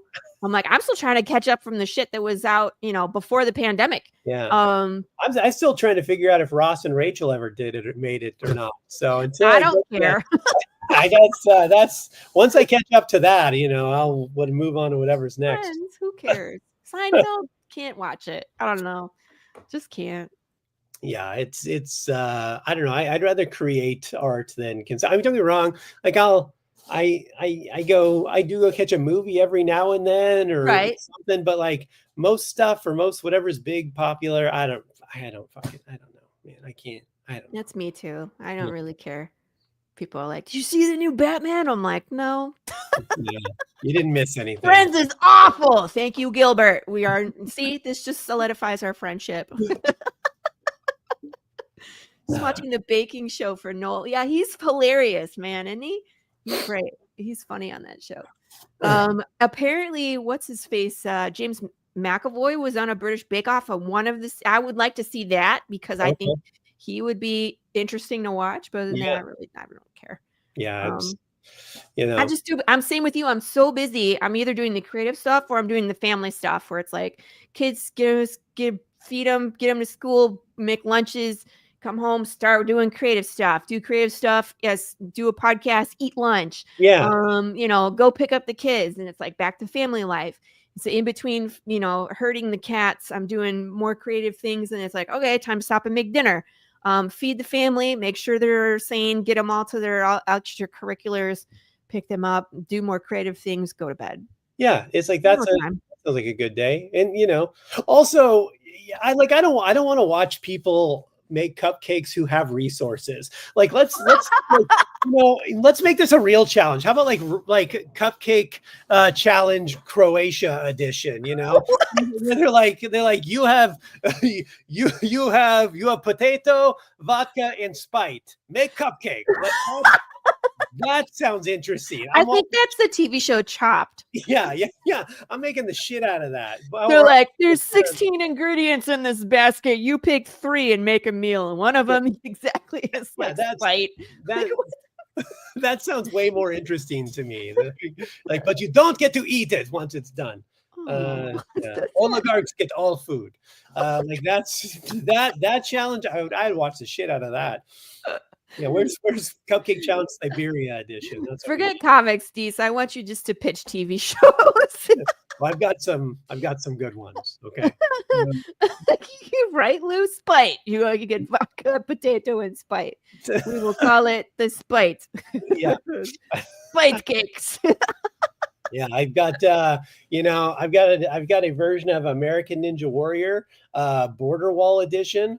So I don't think we should build a border wall. We should build 1,200 miles of American Ninja Warrior course, and then if Yeah, these and if you get through, you deserve to be yeah, here. yeah, fucking you're a ninja. Yeah, we want the ninjas. Not only that, surprise, you've just enrolled yourself into the army. Yeah, also you're a sergeant. Right. You're So in charge of this other band of ninjas. We're gonna yeah, deploy you to the Middle East. right, Congratulations. this is badass. This is a whole thing I could work with, That's a show I would watch. Right? Deece, you need your own network. Yeah. And also, I think we should do a show for girls in Texas who want to have an abortion but aren't allowed to. But they do get it, but they run the wipeout gauntlet. Okay. So I'm not saying you're gonna end the pregnancy, but there's a chance, at least, right? There's a chance. You give them a shot. You could win a car, or you could Or you could inadvertently get what you want. or you could win a lifetime of financial freedom. So there's a couple options. Gosh. Did I mention I follow you on social media and some of your posts are just goddamn dark and hilarious. My favorite though is when you post something and you have like 45 comments and I was like, ooh, push some buttons this morning, Deece. Yeah. Right in the feels. Do they not know what you do for? I mean, like, I really feel like sometimes they forget that you're a stand-up comedian and they just go into the chat. Yeah, it's because I mean, listen, I like to stir the pot a little bit. It's one of my favorite things. Like my buddy, he's like the actual TV shows, Pops. He's not gonna produce TV shows. Oh my god! Once a year, this is the second prize. Yeah, once a year, I make a post. It's my annual post to remind people where I say, this is just a reminder that I've never said anything in my life that I've ever actually meant, except for when I said only dumb people drink Mountain Dew. That I meant. That is like my annual reminder to be like, hey guys, I fucking do comedy. Like some of this shit's real, some of it's not. Some of it I'm just saying to fuck with people. That's what comedy is. You know what I mean? When you go see stand-up comedy, they're talking about things that are relevant and sometimes, a hot topic to get a response out of people. Again, you're not going to stand-up comedy to watch a tea party. Yeah. This is the other ways. It's a fucking TED talk. Like, welcome to my fucking TED talk. Yeah, let's have some fun.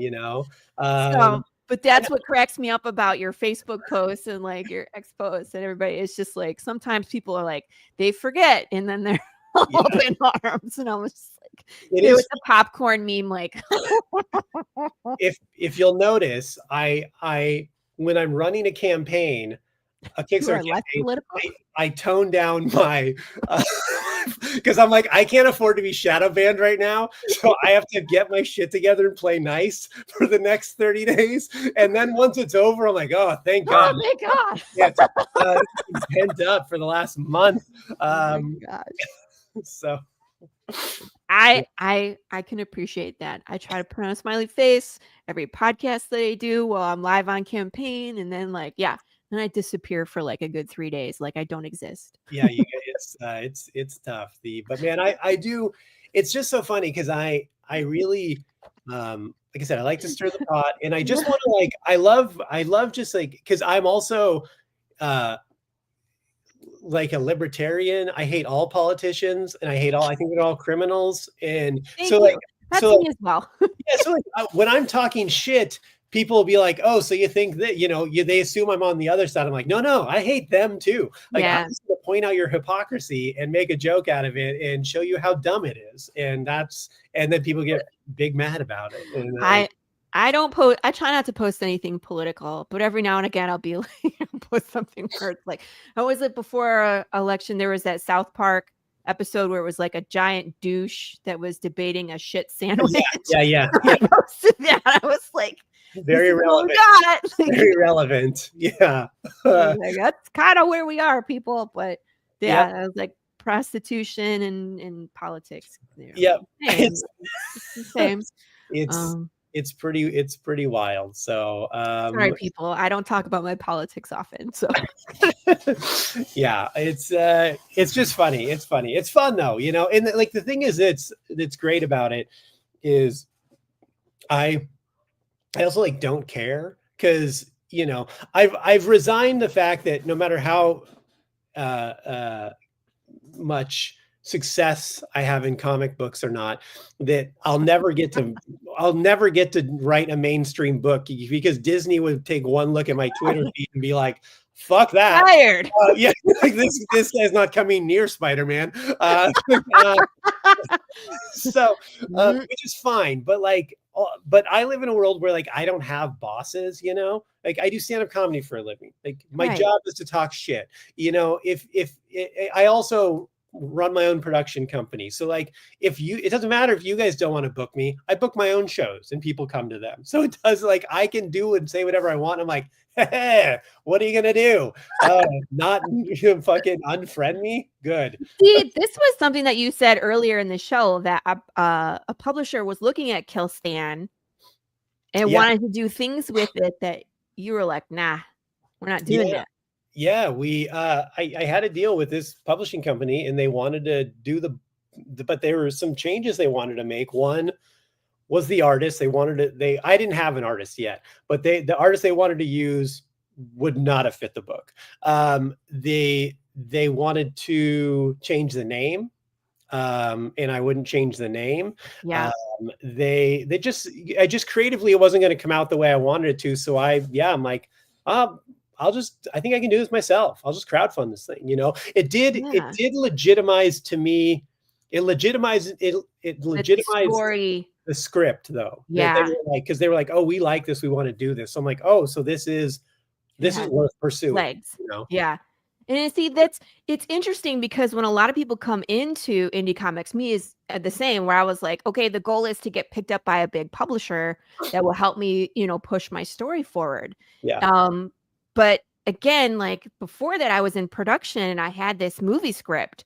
And I was like, I don't want to pitch it to a Netflix because I know they will change stuff. Bastardize. And so again, it's like, why are we in this mindset that just because someone's bigger than you, that they're going to be able to tell the story better than you? Right. That's not the truth. Like, you just got to get in the trenches and fucking push your own stuff 100%. and do the work. But it's like, no one's going to tell the story like me.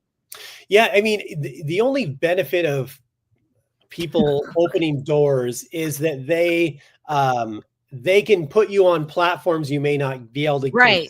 But if as long as they were still willing to tell your story, like I used to be a columnist for this comedy website and write articles for them. And I quit because I had this editor who was just, you know, I mean, God, about just so unfunny. You can say it. We're adult content, so you can call them whatever name you want on this show. I mean, they were about as funny as In Between the Two Towers Collapsing, right? There's about as much comedy as going on as between that and that. And like I would send them articles and they'd reword things, but like I understand editing for grammatically, but they would reword it to where they would make it so a line wasn't a joke anymore. I'm like, you just erased jokes.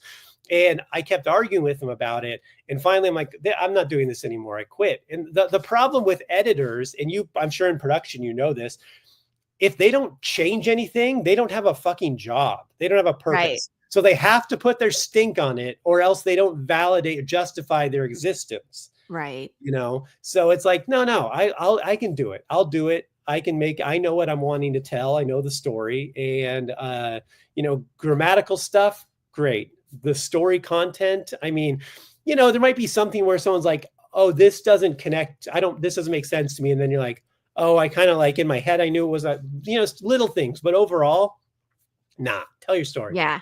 That's my editor to a T. She loves her story. She's read it through. We've already worked out, like, if there was any loopholes. She didn't find any, but that's what she does is she just tries to make what I'm telling and make it better. She's not trying to change it and put her own spin on it. See, and so when editors come in and do that, there's proofreading too. The same thing. Like, he's not trying to change the story. He's just trying to make sure you're not making any grammatical errors. Yeah. That's what we need. That's a good editor that is trying to help a good editor is pulling the story, helping pull the story along, not being trying to tell the story. So Right. But yeah, when you get into like bigger production and bigger publishers, that's what they do, yeah, right? oh Well, yeah, this will be better if you told it this way. Well, fucking no, it won't. It'll yeah, be better if you tell it the way that I intended because there's an overall arc that I'm trying to accomplish, and you're going to take out the key things that will make it hit, right, right? yeah. And There's so, this is you like it's almost like, why did you buy this, or why were you interested in this? Like, what about it, you were interested in this, but now you want to change it? I thought we were, right. you know. So yeah, it's like but I mean, you're fortunate to find one of the good editors. There's some out there. I've dealt with some that I like, but man, there's so many editors and executives when I was writing for shows and stuff where you're like, ugh, notes, fuck your notes. You don't know shit. There's a reason No. I'm hired to do this job and you are not. Right. Right, thank you, and that's my biggest problem with, like, a lot of things that we are consumed. That's why I don't watch movies. That's why I don't watch, Netflix a lot of times is because I know a lot of times when you hear something that has been, reshot, like, "We had extensive reshoots," that's telling me that it's garbage. Yeah. Yep. Oh Or yeah. you're telling me that someone has been in there and has reworked the story or that, they edited the shit out of it and now it doesn't make sense, Yeah. so that's my problem with a lot of these. And I know people that, are ghostwriters in the business. When the whole union, when they were on strike, the writers were on strike, I was talking to writers and they were, you get an idea of what's going on back there. And it's like when you have 4 people working on one script, Yeah. all at different times, how is that telling one story the way it was meant to be told? Oh yeah, it's a mess, and there's no cohesiveness, and there's no way to keep everything consistent, or the characters or the This. arcs consistent. I mean, Well, this happened because of streaming. There's no new IPs, because production companies, big ones, don't wanna take a chance. They yeah, want guaranteed butts in the seat because there is no Blu-ray, there's no DVD release where they can recap the second half of their money. yep, That's what used to happen when we all had physical media. Now that we are all in streaming, the return on that is very small for these big, production companies, so they don't take chances. That's why we are not seeing new material, and they yeah, will flat out tell you that. yeah. And honestly, like when I found that I out, know, it's like, "We're not done yet, we got 15 minutes, we gotta wrap that it up." when I heard that explanation from someone, Isn't that terrible? I'm like, oh, that actually makes sense. Like I don't like it, but it makes sense. If you're gambling millions, hundreds of Millions. millions of dollars, and you got to make sure you're getting hundreds of. You can't take a risk on that. So, there's not 100 blockbusters across the country buying up 20 copies, 40 copies each, or whatever. Like Mhm. that doesn't happen anymore. So. Yep, that's the But problem, and that's why we're getting another Ghostbusters, we're getting another, and I find that the new ideas are showing up on places like Apple Plus, mhm. sometimes Amazon, sometimes on Netflix. Not Yeah, all the time, but sometimes. Like, yeah, the one that and again, I didn't watch it, my husband watched it, I was listening to it and fell asleep. The Gorge, where there yeah, was, like, the 2 snipers on either side of the canyon, there was, like, weird things coming out of the canyon, and their job was to shoot it, but not interact with each other from across this gorge, and it was a man and okay, woman. They end up falling in love, one of them falls into the gorge, and the other one goes to rescue, and they figure out what this thing is. But that's, like that was one of the original ideas that I've seen in a long time. yeah, yeah. I mean, I haven't even heard of that one, so that's how bad that's Apple Plus. yeah, Again, not a lot of people have Apple Plus. yeah. So yeah, I mean, You have Apple Plus? I don't know. there's some small ideas out there that'll come across, but man, yeah, it's just remakes and franchises and uh, Right. you know, Now, I we'll see. do feel like comics is kind of the gateway to that. Chris from Movie Smash, you've been on their show? I think so. Yeah, yeah, Yeah. So their list that they send you, I was overwhelmed where they were like, here's a list that you can pick movies from, pick 5, and then we'll narrow it down from there. There was like 300 movies that were on there. And it wasn't until after I was on the show that I realized every single one of those movies was based on a comic book. yeah. So yeah, we discovered Daredevil. Oh, we covered Daredevil. Yep, we did. Cool. I was on the show. We talked We about. did Atomic Blonde, and I had no idea that was a comic book. Oh, really? Yeah. Yeah. Yeah. There's a ton of. I mean, that's really what it's good and bad. It's good because there's some, some great stories out there in comic books. It's bad because there's a lot of places like Scout or like Mad Cave that are just like IP houses that are just cranking out, a couple issues of crap to try to sell, because that's where people are going for is comic books for content. And it also makes the big retailers, Image, or not Image, Marvel, DC, they're just IP houses creating for the comic books. Even Tom Brevoort, one of the main editors there, said like, yeah, we just basically are creating so the movies are can be relevant. The monthly books, a lot of stuff Image does even now, like Jeff Johns just launched that Ghost Machine imprint at Image, and there's like a 10-book series or 10 books under this imprint, but you can tell they're all launched as like to be IP, like to be something that's picked up for movies or shows, or which is fine, like that's great, but God, it really kills the medium as far as like this true storytelling of Yeah. Hey. So Hi, Joe. Nice to see you. Bulletproof Monk was also coming. I didn't know that. Yeah. See? Bulletproof Monk. I mean, there's all kinds of random crap from back in the day that was a comic book too that no one even. Yeah.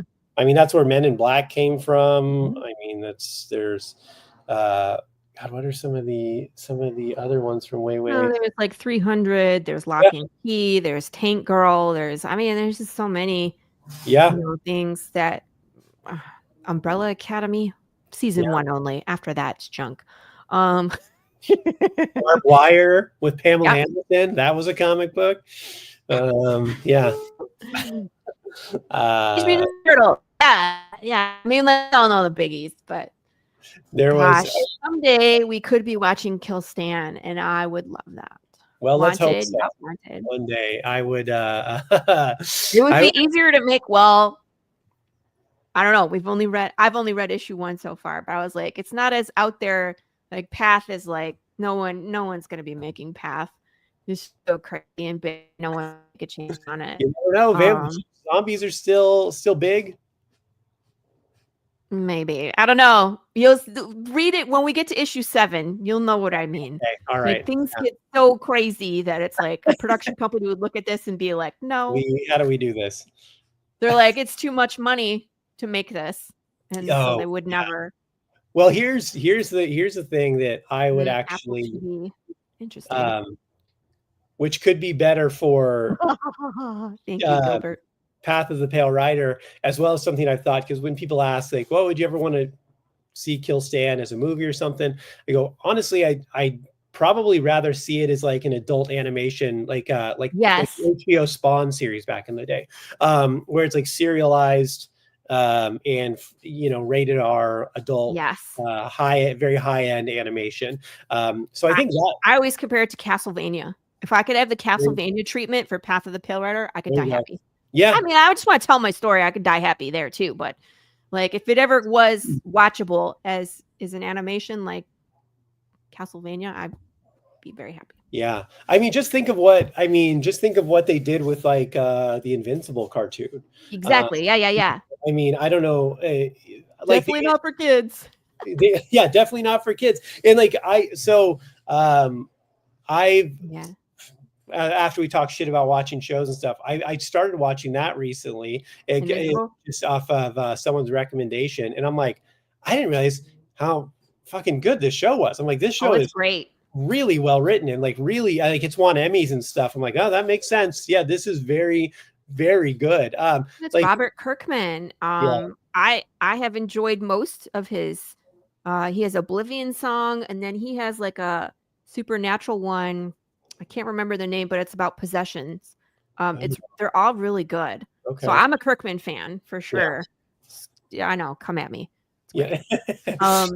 But we got to wrap up the show. Damn it. We could talk for more hours. I know this, but so you'll have to come back on the show at some point. When you're ready to. Well, we're booked out till like August. Well, in August, So yeah. go grab a spot. When another issue comes up, we'll make it happen. Yes, So. make it happen. Before we end the show, please tell people where they can find you, where your upcoming stand-up comedy shows are going to be, social media, all of that, so they can get on board and laugh at your funny Facebook posts like I do. Yeah, please. So as far as me in general, you can follow me at deece.comedy is the website, or I'm sorry, deececomedy.com is the website.